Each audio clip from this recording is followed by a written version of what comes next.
میرے عزیزو بظاہر حالات اگر کسی کے ساتھ خراب ہو جائیں تو یہ مت سمجھ جانا. میں اکثر ایک بات محسوس کرتا تھا کہ ظالموں نے جس انداز میں بے قصور لوگوں کو بھی قید کیا اور ہمیں بھی زبردستی جن حالات سے گزارا گیا، پھر کبھی عرض کروں گا انسانی فطرت ہے، کبھی کبھار بکھر جاتے ہیں. تقاضا بشریت کے اعتبار سے گھبراہٹ تو ہمیں بھی ہوتی تھی. پھر تاریخ یاد آتی، میں پہلا تھوڑی نہ ہوں. سیدنا حضرت مظفر حسین کچوچی رحمت اللہ علیہ فرماتے تھے، مظفر کو مقید نہ سمجھ ایسے یاد، میری اسیری بھی سنت آبائی ہے. میرا یہ قید ہونا بھی میرے آبا و اجداد کی سنت ہے. بزرگان دین گئے ہیں اور جیلوں میں رہے اور واپس نکلے، لیکن ایک بات ہمیشہ یاد رکھو، اسلام زندہ ہوتا ہے. بس قربانیاں رائے گاہ نہیں جاتی، ضائع نہیں ہوتی. اللہ تعالیٰ کی مدد جس کے ساتھ ہے تو بظاہر حالات میں ایسا ہوگا. مجھے اچھی طرح سے پتا ہے، پہلے بھی معلوم تھا، میں نے تقریروں میں بہت کہا بھی تھا کہ مجھے اچھا معلوم ہے کہ میری تقریروں کا انجام کیا ہونے والا ہے، نتیجہ کیا ہونے والا ہے. مجھے کیسی کیسی دھمکیاں پہلے بھی دی گئی ہیں، ابھی بھی ہے. آنے سے پہلے بھی کچھ لوگوں نے کہا تھا اتنا لمبا ہم نے کٹا دیا، اب تو بھول جاؤ گے، وہ شعر پڑھو گے، یہ شعر پڑھو گے، کیسی تقریریں کرو گے. ہم نے کہا میرے عزیزو آپ کیا سمجھتے ہو، مچھلی کے تیرنا ختم ہو سکتا ہے، پرندے کا اڑنا ختم ہو سکتا ہے، شیر کا شکار کرنا ختم ہو سکتا ہے. وہ تو جانور ہے، ان کی فطرت نہیں ختم ہوتی. میں غلام مصطفیٰ ہوں، میری فطرت کیا ختم ہوگی؟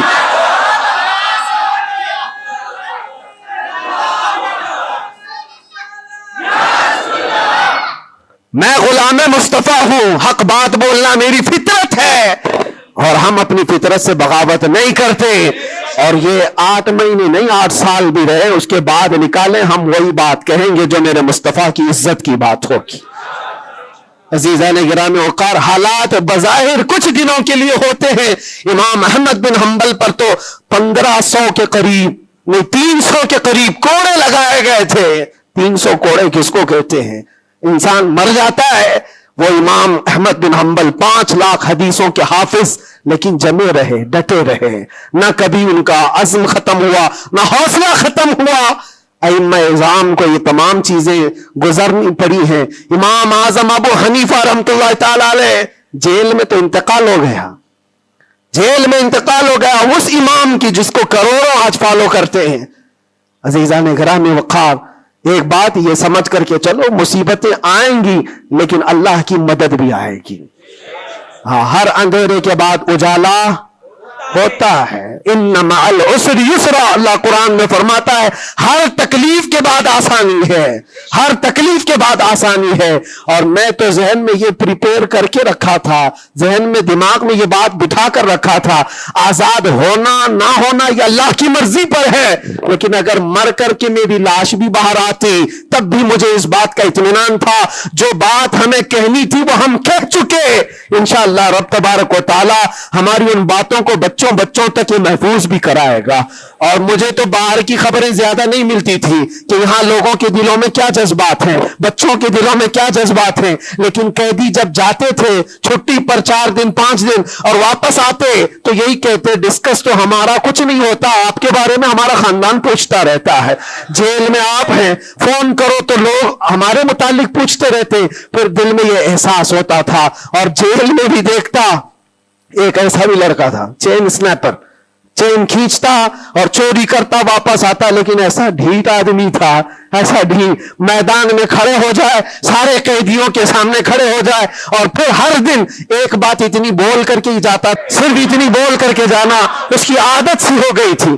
ہم دیکھتے رہے، باہر بھی یہی منظر ہے، اندر بھی یہی منظر ہے. تم کسی کی زبان کو بند کرنا چاہو، ختم کرنا چاہو تو ایسا نہیں ہوتا. اللہ تبارک و تعالیٰ جس چیز کو چاہے ہر جگہ پھیلا دیتا ہے. پھر یہ احساس ہوا میرے عزیزو، تبلیغ اسلام صرف ہم ذریعہ ہوتے ہیں پہنچانا، میرے رب کی شان ہے، میرے رب کی شان ہے. اور حقیقت میں آپ کو بتاؤں، دلوں کو اپنی طرف مائل کرنا یہ ہم میں سے کسی کے اندر طاقت نہیں ہے. آج ہزاروں لاکھوں جو مجھے سننا چاہتے ہیں، اس میں بظاہر میرا کوئی کمال نہیں. بات ان کی کرو اور ہر دل پہ راج کرو. ان کی بات کرو.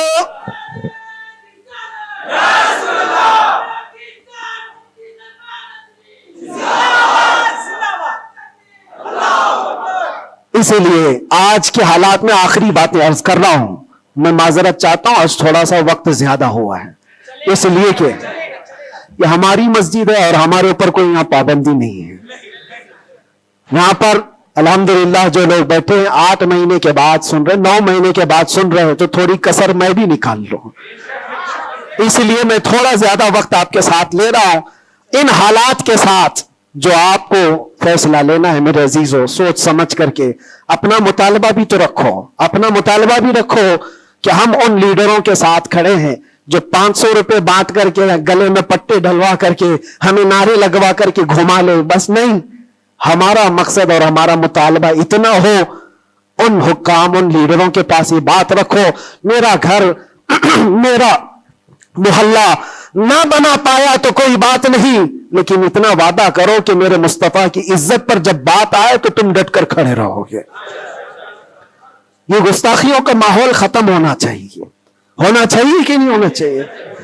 اسی لیے میرے عزیزوں، اور بظاہر ہماری بات یہ ہے کہ ہم سب سے ان لوگوں سے محبت ضرور کرتے ہیں جو قوم و ملت اور ملک کی فلاح و بہبودی اور میرے حضور پاک کی عزت کے لیے کھڑے ہوتے ہیں.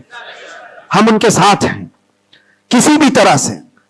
ہمارا تو مقصد، ہمارا مشن صرف اتنا ہے، کسی کی جے وجے کیوں پکارے، کیا غرض ہم کو، ہمیں کافی ہے سید اپنا نعرہ،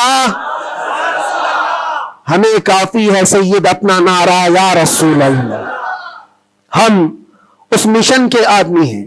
لیکن پھر بھی جن حضرات نے بھی محبتوں کے ساتھ ہمارے نام کو پھیلایا ہے، ان کے مقاصد اگر صرف پولیٹیکل ہیں تو ہمارا ان کے ساتھ کوئی بھی لین دین نہیں، ہمارا ان کے ساتھ کوئی تعلق نہیں. ہاں، اگر اس لیے ہمارے نام کا استعمال کیا یا ہمیں بلایا یا ہمیں کھڑا کیا کہ اللہ کے نبی صلی اللہ تعالی علیہ وسلم کی ناموس اور ان کی عزت کے لیے ہے، تو ہم ہر دن آپ کے ساتھ ہیں.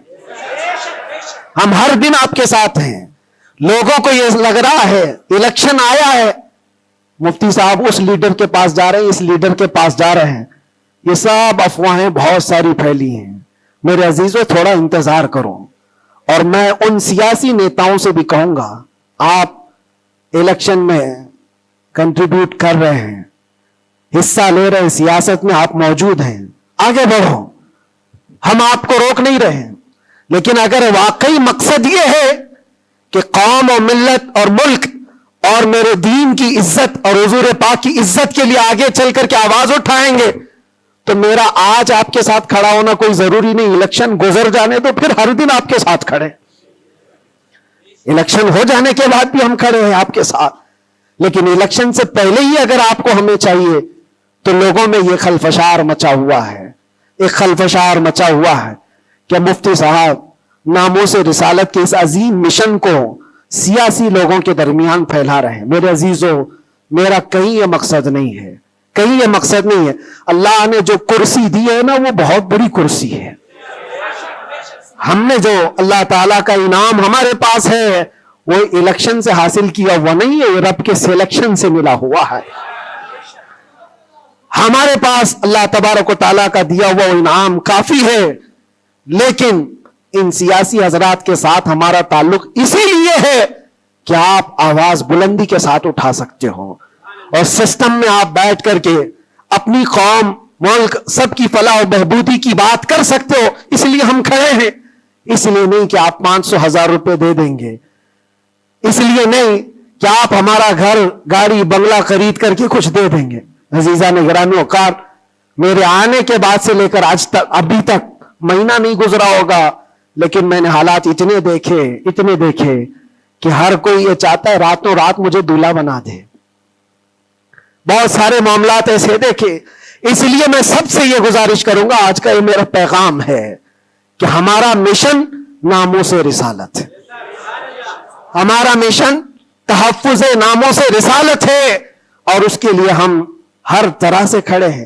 لیکن خالص سیاست کے لیے، خالص ووٹنگ کے لیے، خالص الیکشن کے پرچار کے لیے مجھ جیسے کا نام استعمال نہ کریں، یہ میرا مشورہ ہے, یہ میرا پیغام بھی ہے آپ کے لیے. پوری زندگی ہم کھڑے ہیں صرف الیکشن کے لیے. اس عظیم مشن کو اور اس مقدس مشن کو بدنام کرنے کی کوشش نہ کریں. ہاں, پولیٹیکل جس انداز میں بھی آپ کو مدعے اٹھانا ہے اٹھائیں, لیکن حضور پاک صلی اللہ تعالیٰ علیہ وسلم کی عزت کا یہ جو مشن ہے, ناموس رسالت کا مشن ہے, اس کو صرف یوز کرنے کے لیے استعمال نہیں ہونا چاہیے, بلکہ جو بھی بندہ مومن کھڑا رہے گا وہ اپنی جان کے ساتھ کھڑا رہے گا, تبھی اس کا ایمان ہے, تبھی وہ اس کا ایمان ہے. اور اگر آپ مجھے یہ کہتے ہیں کہ آپ حضور پاک کے اس ناموس رسالت کا مسئلہ لے کر چلتے ہیں, قسم رب ذوالجلال کی, اس کے پیچھے میرا کوئی دوسرا مقصد نہیں ہے. اس کے پیچھے میرا کوئی دوسرا مقصد نہیں ہے کہ اس کے ذریعے سے میں کما لوں گا, میں کھا لوں گا. میرے عزیزوں, کیا کما لیں گے, کیا کھا لیں گے؟ آپ کو میرے اپنے حالات معلوم نہیں کہ میں کس طرح کے حالات سے گزرا ہوں. اگر لوگوں سے بٹورنا ہی ہوتا تو ممبئی میں میری بہت ساری بلڈنگیں ہوتی. میں تو کرائے کے گھر پہ رہتا ہوں. میرے عزیزوں, میں اس چیز کا قائل نہیں ہوں, اس چیز کا قائل نہیں ہوں کہ اس عظیم مشن کو اپنے مفاد اور ذاتی فائدے کے لیے یا دنیا بنانے کے لیے استعمال کیا جائے. میرا اس میں کوئی مقصد پنہا نہیں. مقصد صرف اتنا ہے کہ کل بروز قیامت رسول پاک صلی اللہ تعالی علیہ وسلم کی نظر ہم پر پڑے, تم ہنس کے کہے جانا دیوانہ ہے دیوانہ.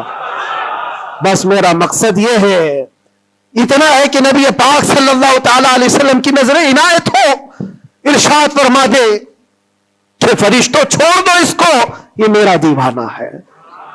بس اس مقصد کو لے کر ہم چلتے ہیں. اور اللہ کے نبی صلی اللہ تعالی علیہ وسلم وہ عظیم غیرت مند رسول ہیں. میں نے دیکھا میرے عزیزوں, دنیا مجھ سے چھوٹ گئی تھی, ہر طرح کے رابطے بند تھے. میں گھر سے بھی بات نہیں کر سکتا, بچوں سے بھی بات نہیں کر سکتا تھا. مجھے اندھیری کوٹھری میں رکھا گیا تھا جہاں سے آسمان بھی نظر نہ آئے. کئی دن گزرتے رہے, لیکن قسم ہے اللہ رب العزت کی, اس کے ذات کی, اس رسول پاک صلی اللہ علیہ وسلم سے جس سے ہم محبت کرتے تھے, انہوں نے ہمیں تنہا نہیں چھوڑا. میرے مصطفیٰ نے تنہا نہیں چھوڑا. ہم نے جو وہاں دیکھا ہے وہ بیان سے بھی باہر ہے, بیان سے بھی باہر ہے. کسی دن نہ پھسلنے دیا, کسی دن نہ بہکنے دیا, کسی دن نہ ٹوٹنے دیا. جس طرح مضبوطی کے ساتھ کھڑے تھے باہر اسی طرح کھڑے رہے. ورنہ تنہا رہتے رہتے وہاں پر آدمی ڈپریشن کے شکار میں پاگل ہو جاتے. پاگلوں کا پورا ایک یاد بنا ہوا ہے. لوگ اپنے ذہنی دن اور توازن کھو چکے ہیں, پیشاب پخانے ان کے کپڑوں میں ہونے لگتے ہیں. پاگلوں کا یاد ہے, لیکن ان کو حکومت چھوڑتی نہیں ہے. جو جیل میں پاگل ہو گئے ان کے لیے بھی ایک یاد ہے. ایسے کتنے لوگ ہیں, ان کو دیکھ کر گھبراہٹ تو ہوتی تھی, لیکن پھر تنہائی میں جب میرے مصطفیٰ کریم صلی اللہ علیہ وسلم کو یاد کرتے تو پھر وہ اپنے چہرے جمال جہاں آرا سے جو مشرف کرتے, جو انعامات دیتے تھے, وہ میرے لیے کافی ہے. اس کے بعد پھر کسی چیز کی حاجت نہیں ہوتی تھی. پھر وہ صحابہ کی بات یاد آتی تھی, وہ صحابہ کی بات یاد آتی. ایک خاتون مدینے کی جنگ احد میں جن کے باپ شہید ہو گئے, جن کا بھائی شہید ہوا, جن کا شوہر شہید ہوا, بیٹا بھی شہید ہوا, ایک جنگ میں 4 لوگ شہید ہوئے. وہ عورت کہتی ہے مجھے ایک بار رسول اللہ کو دکھا تو دو, میرے آقا سلامت ہے یا نہیں. وہ کہتے ہیں صحابہ کہ ہاں وہ سلامت ہے. وہ خاتون میرے مصطفیٰ کے چہرے کو دیکھتی ہے اور اس کے بعد کہتی ہے کل مصیبت بعدک جلل یا رسول اللہ, اے اللہ کے رسول آپ کے ہوتے ہوئے ہر مصیبت ہلکی ہے. آپ اگر سلامت ہیں تو ہر مصیبت چھوٹی ہے. اسی لیے ان کا یہ نعرہ تھا صحابہ کا, ہر ستم ہر ظلم گوارا ہے, ہر ستم ہر ظلم گوارا ہے یا رسول اللہ, بس ایک بار تو کہہ دے کہ تو ہمارا ہے.